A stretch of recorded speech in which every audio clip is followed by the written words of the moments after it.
Hello once again, everybody. It is another episode of Q Talks. On this episode, I think I'm going to talk about where I see the future of the Republican Party being. I might do one on the Democratic Party as well. So, we're at a point right now in the Republican Party that's very, it's very much in the working class MAGA. So you kind of have two branches of the Republicans. You have the establishment neocon type, and then your anti-establishment populist. And the base, the people who are voting for Republicans, are very much in that latter group. And people like Donald Trump and J.D. Vance appeal to those people, which is why these are the people who are getting elected in the Republican Party. But they don't really seem to be, in my opinion, leading up to those promises. They don't really seem to be fulfilling those promises. So to give you one example, we were supposed to get, Kash Patel, an FBI director, and then a strong attorney general, and they were going to release the Epstein files and all this.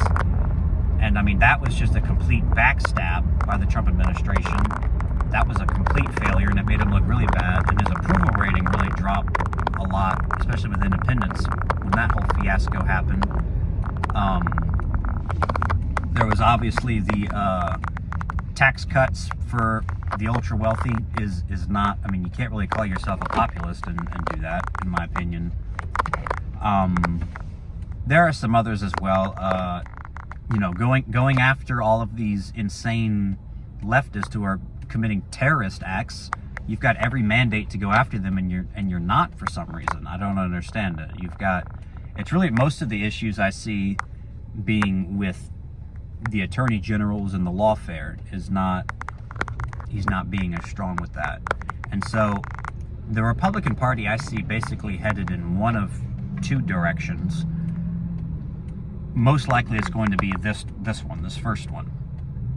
You have JD as the person who sort of takes over the movement, and he will probably select somebody like Marco Rubio or somebody like that to be his running mate, and he takes it over, and he probably makes the movement slightly more moderate, not like widely, hugely moderate, but just very slightly more moderate than Donald Trump is probably my thing. And I'm not, too thrilled with that. I would rather somebody more extremist, or whatever term you want to use. That's more of a euphemism. I would rather somebody who actually has a spine and a backbone, who, will actually, for example, release the Epstein files, who will actually go after criminals, and who will actually deport all of the illegal aliens. All these campaign promises that Trump is going back on, I want somebody who's actually going to do that. And so you either have Trump do it in this turn around and do it. I don't really see that happening, though. We've got to really keep him accountable in that. So you've got JD possibly doing that. The other option I would see is for a new person to rise up, like a new figure we don't really know, somebody like a Vivek Ramaswamy. But then, of course, with Vivek, you had him, supporting H-1B visas, so he ended up being a flop. Elon Musk, same thing. So I can't think of any scenario where that second one happens. The only person I can think of that might fill that role would be somebody like Tucker Carlson. But I don't really think Tucker, especially if he's going up against JD, I don't see him overperforming JD. I feel like if JD runs, he almost like is being handed the ticket, being handed the win there.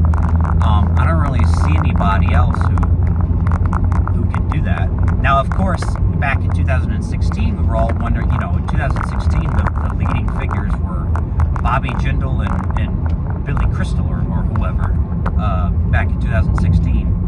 And then Trump comes along and is saying all these things. So I'm certainly not saying it's impossible. I just don't see it happening. I just don't see it happening. And so I certainly hope it does. I would be happy if that happens.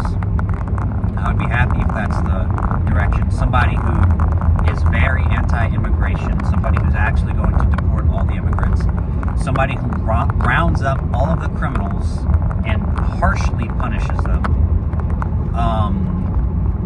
somebody who doesn't cut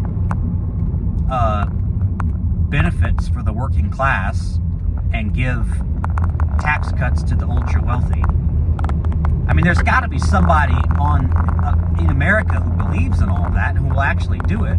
So somebody needs to stand up and do that, in my opinion. And I would be very, very happy to be proved wrong about this, by the way. I really hope I'm proved wrong. I just don't see JD or Donald Trump doing that at this point. I'm very skeptical of that, and I really hope that I'm proven wrong, but I don't see that happening. And then, of course, there's another. I'm saying all this sort of presupposing that the Democrats are going to lose in 2028, which is obviously not a given. If you've been looking at the polls or anything like that, the Democratic Party is at such a slump right now. Its approval rating is like 20. It's horrible because they don't have any position. They used to actually be like a populist sort of working class position, and they totally betrayed that and went just insanity. All of this, releasing the criminals, allowing all the immigrants to come in illegally. I mean, just awful, awful stuff. All of the LGBTQ stuff. They're very. I saw a poll recently that showed the approval rating, or what the people would rather they trust the party on. The people, which party do you trust more? Was the poll, and it gave all the issues: the economy, immigration, crime, healthcare, environmentalism, all of that stuff. And the Democrats won 3 and the Republicans won 7. I think it was the top 10 issues. The top 10 issues in order. So you've got the number 1 most important issue, number 2. Literally in order, the Republicans were ahead in the first 7. And then the bottom 3, which was healthcare, environmentalism, and women's rights, they were slightly ahead in those 3. And I think like threats to democracy was on there, I think, was one of them. But the top 7 or 6, which was the economy, immigration, crime, all of those issues that actually matter, which I care about the environment. That's another thing I want. I want a Republican who actually, talks about the environment and taking care of the planet. Not like climate change and all that, but like actually preserving the environment. So, like sort of RFK kind of. So the way that the Democratic Party is in right now, they're not in a good position to win in 2028 or 2026 for that matter, especially with the redistricting going on. So Republicans are favored. It's not a given or anything. It's just I think that they're favored, and the only way I see them losing it is if they put up like a clown like Chris Christie. I don't think they're going to do that. They're definitely going to either put in J.D. Vance, Ron DeSantis, or a third surprise candidate. And Ron DeSantis to me, by the way, this isn't a character analysis, but Ron DeSantis is kind of a toss-up. He's been very successful in Florida. I've been very pleased with the way that the state has gone. And so he's proven that he's gotten like policy and laws passed. I would be happy to vote for him. But at the same time, it's like, maybe we can do better, Maybe we can do better.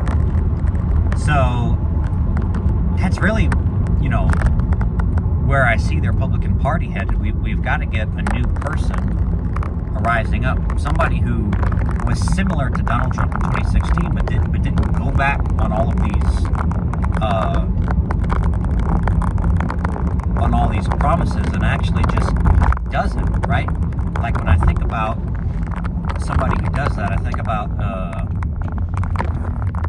El Salvador's president. You know, El Salvador's president ran on, I think his name is Nayib Bukele, ran on getting rid of all of the criminal gang violence. He won, and then he did it. He rounded up all the criminals, he put them in little tiny boxes, and the country became very safe after that. And you obviously had your protesters whining about the human rights violation or whatever, but who cares? Who cares about human rights violations for gang people who have raped little girls? Like, I don't care if they get, you know, tortured and killed. Like, why should I care about that? They got their comeuppance. So, really need somebody, you know, I was actually talking to somebody about this, and I think he gave a pretty good answer. It was, the people they're going to run, you really don't know for sure if they're running on issues just so they can get elected. You can't know for sure until they're in office. So once they're being put in office, at that point, you've got to hold them accountable. You've got to say, okay, even if I like the person, even if I think is, you know, even if I like his personality and all this, if he runs on X, gets in office and does not do X, you cannot vote for him next time, okay?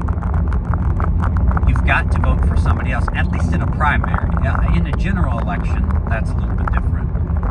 But in the primary, you've got to vote for somebody else. If they're not going to do the things that they said they're going to do. Like, in this next primary, am I going to vote for JD or Ron DeSantis? Well, I don't know, because like I said, I don't know if there's going to be a third party person. But I shouldn't just automatically vote for JD just because he's closely aligned with Donald Trump. I should vote for somebody who's proven that they can get laws passed, which is that actually is Ron DeSantis. So maybe I would vote for him over JD. I've got time to think about that. But anyway, so that's kind of where I expect the direction of the Republican Party to go. Overall, not very favorable. A little bit worried, but it could be worse. We could be Democrats. So we're not. So thank you all so much for watching this Q Talk video. Let me know in the comments if you agree or disagree. Like the video down below, subscribe, share with your friends, all that good stuff. I'm going to try to pump out some more videos. I just wasn't in a very talkative mood these past couple of days. So I need to get more of a talkative mood and just kind of shoot from the hip. I've been too worried about the quality of my videos, and I need to stop worrying about that. I'm not trying to be some big YouTube channel with thousands or hundreds of thousands of subscribers or whatever. I'm really just doing this for fun and for Charlie, so I really need to stop worrying so much about the quality. I'm recording this from my phone in my car while I drive home. Like, I could very much improve the quality. I could get a microphone and sit in my house and do this, but I probably couldn't because my kids would probably come in the room and knock down the door during the video. So, but anyways, God bless you all. You have a good day. Talk to y'all again. Bye-bye.